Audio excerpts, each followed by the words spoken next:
ছোটবেলার রথযাত্রা একটা অন্যরকম অনুভূতি দেয়। তাই তো আজ সকালবেলা থেকেই ওকে বলে রেখেছিলাম যে আজকে রথযাত্রা। খুব এক্সাইটেড ছিল জানেন তো। বিকেল হতে না হতেই রেডি হয়ে ঝাড়গ্রামের রাজবাড়ির যে রথটা যায় না, সেটা দেখানোর জন্য সাজিয়ে গুজিয়ে বের করেছি। আর রাস্তায় দেখুন, দেখা পেয়ে গেল একটা ছোট্ট রথের। আসলে এগুলো একটা আলাদা রকম অনুভূতি। দেখছেন, আগিয়ে চলে যাচ্ছে ওদের সাথে। ও বুঝতেই পারছেন না ও কতজন স্ট্রেঞ্জারের সাথে যাচ্ছে। যাই হোক, দেখার পরে ওখান থেকে বেরিয়ে আমরা গিয়েছিলাম রথ দেখার জন্য। প্রচুর লোকজনের সমাগম হয়েছিল। বেচারা দাঁড়িয়ে আছে মামার সাথে, রথ দেখতে এসেছে। এই স্মৃতিগুলো মনের মণিকোঠায় একদিন থেকে যাবে। আর আমার এই ফেসবুকে এটা ছাড়ার উদ্দেশ্য হলো যেন পরে এগুলো দেখতে পাই। রাস্তাতেও আবার দেখলাম এক দুখানা ছোট ছোট রথ।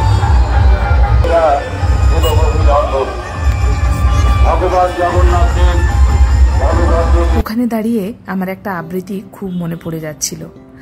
রথযাত্রা লোকারণ্য মহা ধুমধাম, ভক্তেরা লুটায় পথে করিছে প্রণাম। পথ ভাবে আমি দেব, রথ ভাবে আমি, মূর্তি ভাবে আমি দেব, হাসে অন্তর্যামী।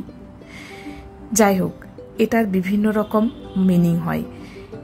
ঝাড়গ্রামের রথ আমারও প্রথম দেখা হলো। খুব এনজয় করলাম সময়টা। আর সবার ব্যস্ততার মাঝখানে এই সন্ধেটুকুটা যে কিভাবে কেটে গেল বুঝতেই পারলাম না। বাইরে আসলে বেরিয়েছিলাম কতগুলা ইম্পর্ট্যান্ট কাজে। ভাবলাম না, ওকেও একটু রথটা দেখিয়ে নিয়ে আসি। এগুলো খুব সাধারণ কিছু জিনিস, বাট মনে রাখার মতো। যাই হোক, আমরাও এই বিকেলটা খুব এনজয় করলাম ওর সাথে। ওকে বের করার আর একটা কারণ ছিল, ওখান থেকে বেরিয়ে আবার একটা যাব অন্য জায়গাতে। বাড়ির পথে যাব, একটা বন্ধুর বাড়িতে অন্নপ্রাশনের নেমন্ত্রণ আছে। সেই জন্যেই রওনা দিয়ে দিয়েছি। ওখানকে গিয়েও দেখলাম আমাদের রামগড়ের রাজবাড়ির রথও হচ্ছে।